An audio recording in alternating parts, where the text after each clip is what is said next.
ಚಿರು, ದೀಪ ನಮ್ಮನ್ನೆಲ್ಲ ಬಿಟ್ಟು ಹೋಗಿ 15 ದಿನ ಆಯಿತು.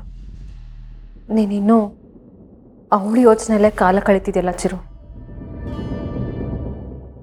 ಅವಳಿಲ್ಲ ಅಂತ ನೆನೆಸ್ಕೊಂಡ್ರೆ ನನಗೆ ತುಂಬ ಬೇಜಾರಾಗ್ತಿದೆ.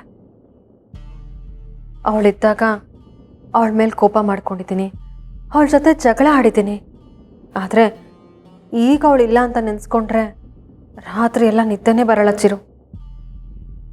ಬಟ್ ಜೀವನ ಮುಂದೆ ಹೋಗಲೇಬೇಕಲ್ವಾ? ಎಷ್ಟು ದಿನ ಅಂತ ನೀನು ಹೀಗೆ ಇರೋಕ್ಕಾಗತ್ತೆ? ಎಲ್ಲಾದರೂ ಒಂದು ಸ್ವಲ್ಪ ದಿನ ಹೊರಗೆ ಹೋಗ್ಬಾ.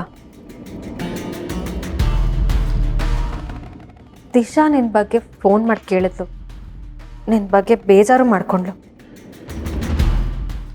ದಿಶಂಗೆ ನಿನ್ನ ಮೇಲೆ ಪ್ರೀತಿ ಇದ್ದರೂ ದೀಪನ ಮೇಲೆ ಗೌರವ ಇತ್ತು. ಆದರೆ ಈಗ ದೀಪನೇ ನಮ್ಮ ಮಧ್ಯೆ ಇಲ್ವೇ? ಪ್ಲೀಸ್ ಅದಕ್ಕೆ ಹಾಗೆ ಹೇಳ್ಬೇಡಿ. ದೀಪ ಅವ್ರು ಇಲ್ಲೇ ಎಲ್ಲೋ ಇದ್ದಾರೆ. ಅವ್ರು ನನಗೋಸ್ಕರ ವಾಪಸ್ ಬಂದೇ ಬರ್ತಾರೆ. ನಿನ್ನ ಫೀಲಿಂಗ್ಸ್ನ ನಾನು ಗೌರವಿಸ್ತೀನಿ ಚಿರು.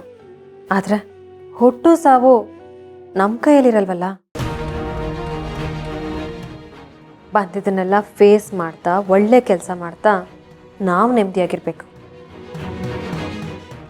ನಿನ್ನ ಜೀವನದಲ್ಲಿ ಈ ಥರದೊಂದು ಘಟನೆ ಆಗತ್ತೆ ಅಂತ ನಾನು ಅಂದ್ಕೊಂಡಿರಲಿಲ್ಲ. But past is past.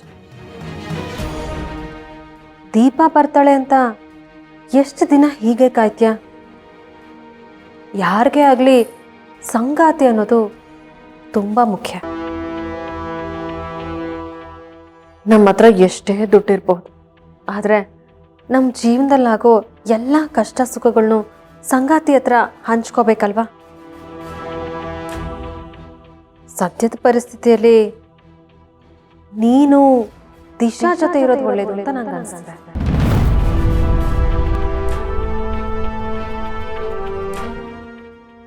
ಅಂದರೆ ನಾಳೆಯಿಂದನೇ ಅವಳ ಜೊತೆ ಇರುವಂತಲ್ಲ, ಅವಳನ್ನ ಇಲ್ಲಿ ಕರ್ಸ್ಕೋಬೇಕು ಅಂತನೂ ಅಲ್ಲ.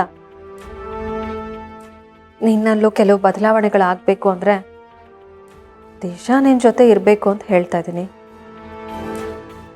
ಚಿರು, ನೀನು ಈ ಥರ ಇರೋದನ್ನ ನನ್ನಿಂದ ನೋಡೋಕ್ಕಾಗ್ತಿಲ್ಲ ಚಿರು. ನನ್ನ ಮನ್ಸಿಗೆ ತುಂಬ ನೋವಾಗ್ತಿದೆ.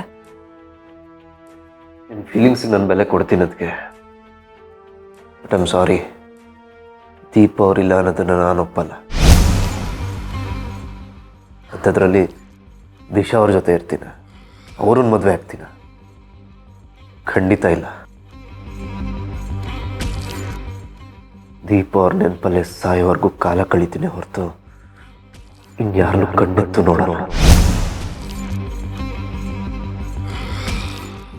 ಚಿರು, ಅದು ಹಾಗಲ್ಲ. ಏನು ಮಾತಾಡಬೇಡಿ ಅದಕ್ಕೆ.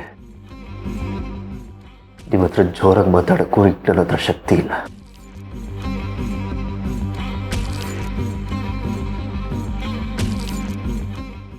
ಛೇ, ಇದು ಒಂದೇ ಒಂದು ಅವಕಾಶನ ಕಳ್ಕೊಂಡ್ಬಿಟ್ನಲ್ಲ. ದಿಶಾ ವಿಷಯದಲ್ಲಿ ಚಿರು ಮನಸ್ಸು ಡೈವರ್ಟ್ ಮಾಡೋಕ್ಕೆ ದುಡುಕ್ಬಿಟ್ನ ಅನಿಸ್ತಾ ಇದೆ.